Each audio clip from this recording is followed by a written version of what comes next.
Hello. Oh, you're jumping into this bandwagon now. What bandwagon? You're a Finnish dude vlogging in English because you're trying to be a sellout, you fucker. Oh, it's this conversation once again. When was the last time I heard those words? Or I had that kind of a conversation? Today!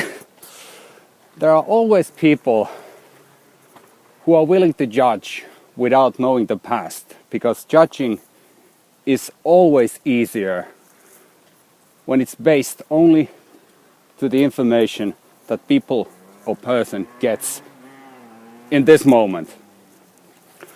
Or as the saying goes, a nation that doesn't know its history doesn't know itself.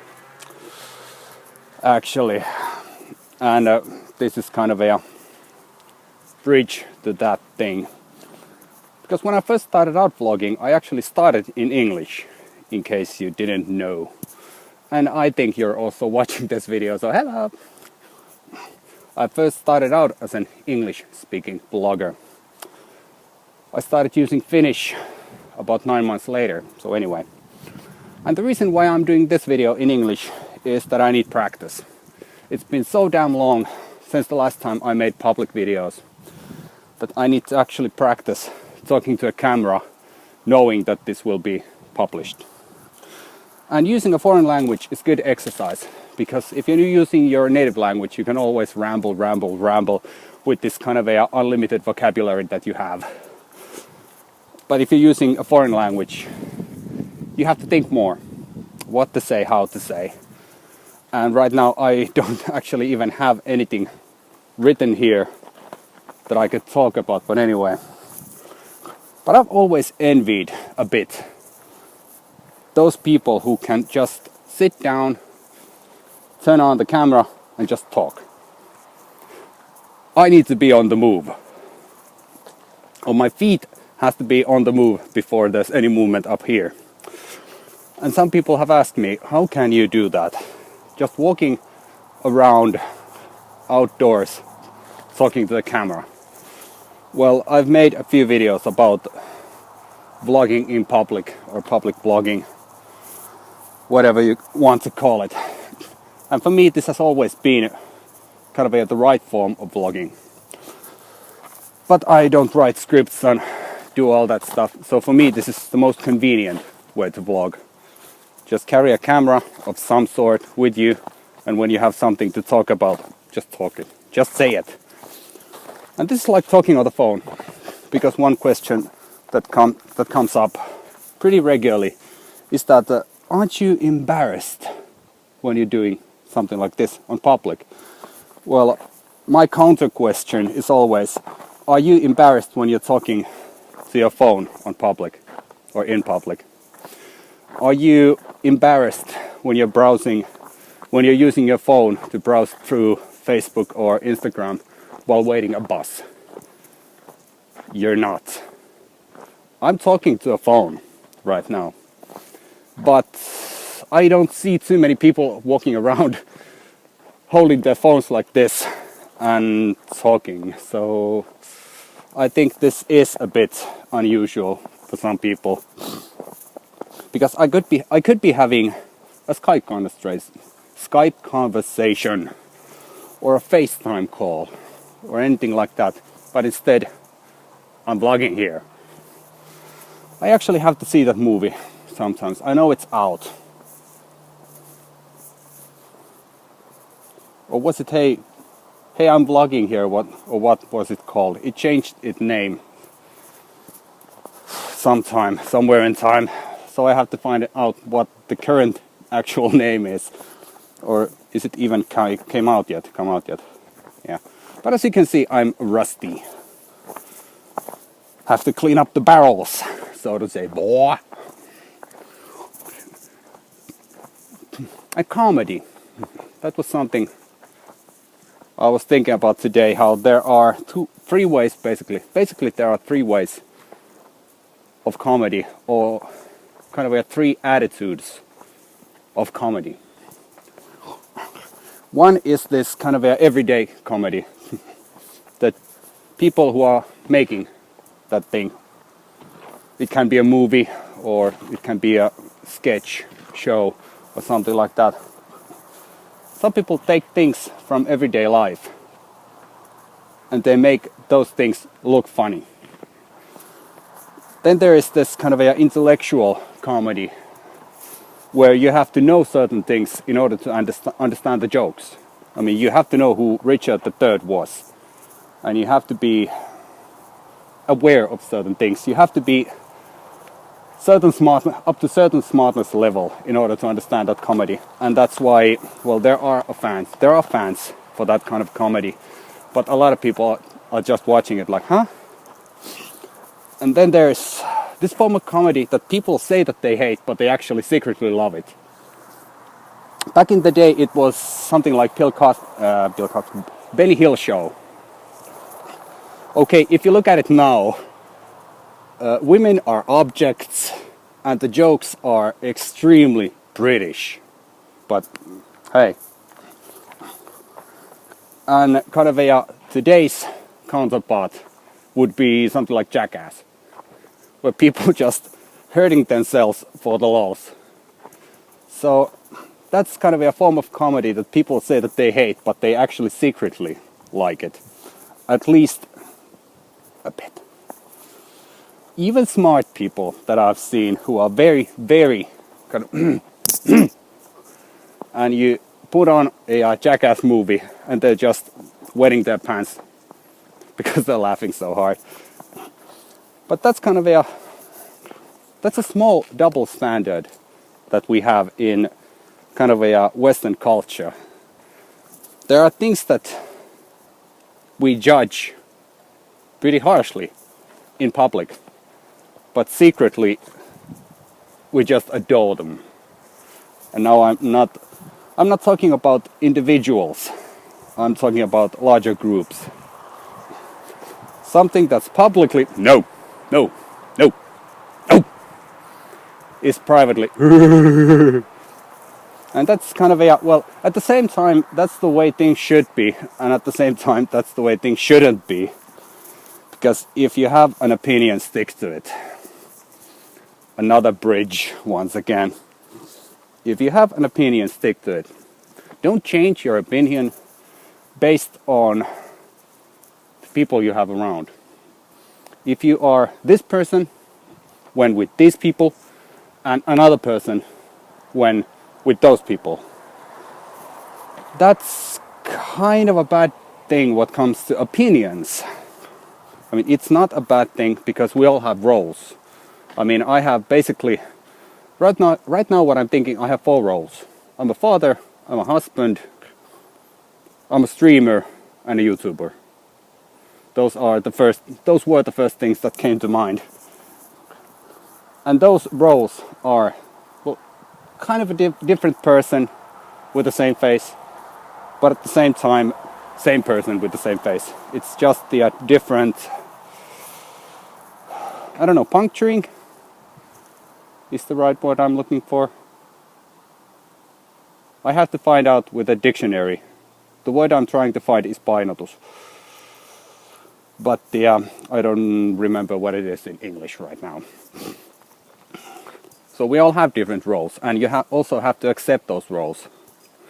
Because if they are kind of fighting against each other, then you have a personal crisis on your hand. If you want to be kind of a father and a husband and a gamer, well, you can. A lot of people are. That's not a problem. But it is a problem if you ask from those people whose opinion is that you have to stop gaming when you reach certain age, because it's not allowed. It's not allowed to have fun when you're, I don't know, 30 something. Maybe. I always found those people weird who are saying that you have to give up something because of your age. And that's something I've talked about a lot, both in Finnish and English. That you actually have to throw something away that you like, that you have liked for decades, only because you're too old now. Okay. So you're saying that I have to sit on a couch watching TV, kind of rotting my brains, or allowing those programs to slowly rot my brains. And then after evening news at 9 o'clock, I have to have quick sex with my wife, then go to bed, wake up next morning, start the whole thing all over again. That sounds very, very exciting. Not. You have to have things that are yours. Because that example I just gave is just horrible.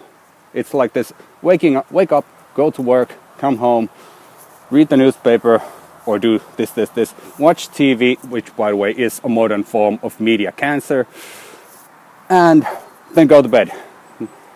Tomorrow, rinse, repeat, and in the end, die.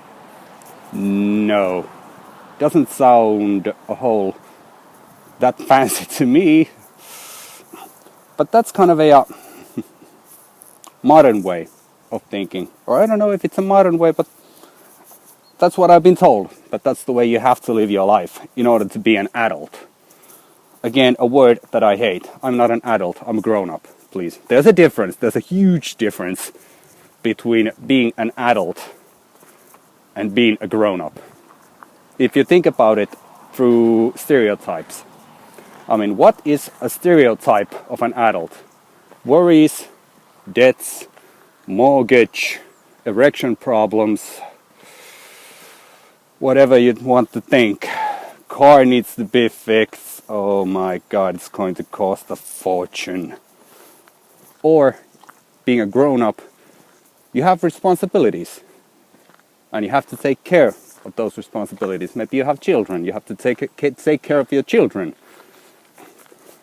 But you don't have to stress out or burn yourself to an early grave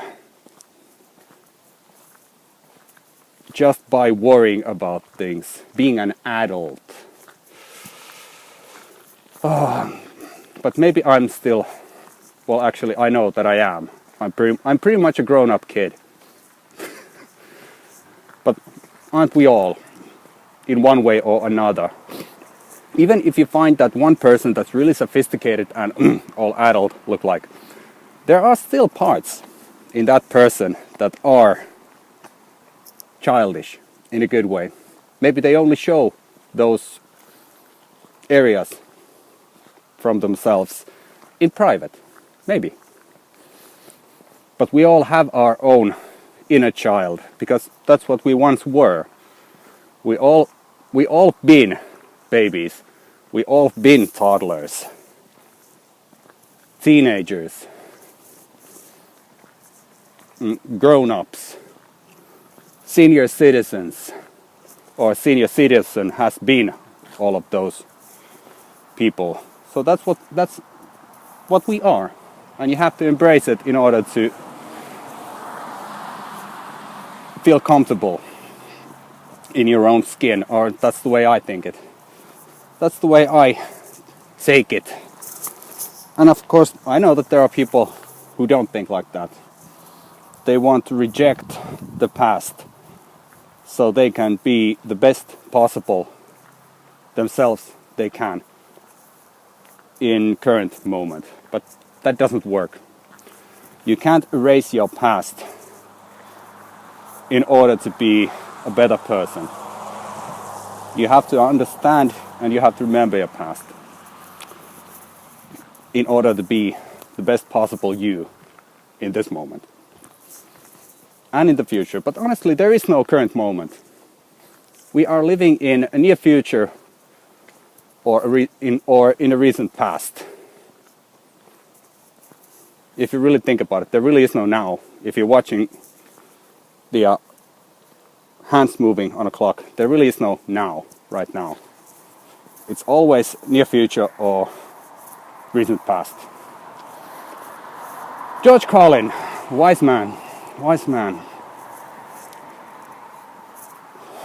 And that's all. Well, that actually binds into that whole comedy thing. The only form of comedy I can actually watch right now that doesn't feel like I could be doing something else is actually George Carlin stand-up shows, and Bill Hicks.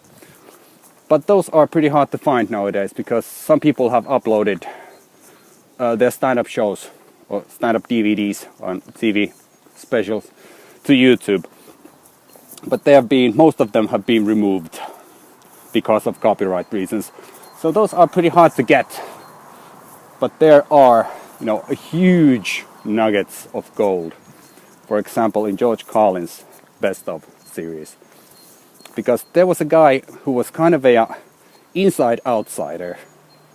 Well, he was in the society he lived, but at the same time he was out from it, so he could see better. Because there's an example I use quite often. Imagine there are people sitting around a campfire in light. They have light, they can see each other. But for me, the person I want to talk with is that one who's sitting further back on the edge of light and darkness. Because that's the person who can see the most.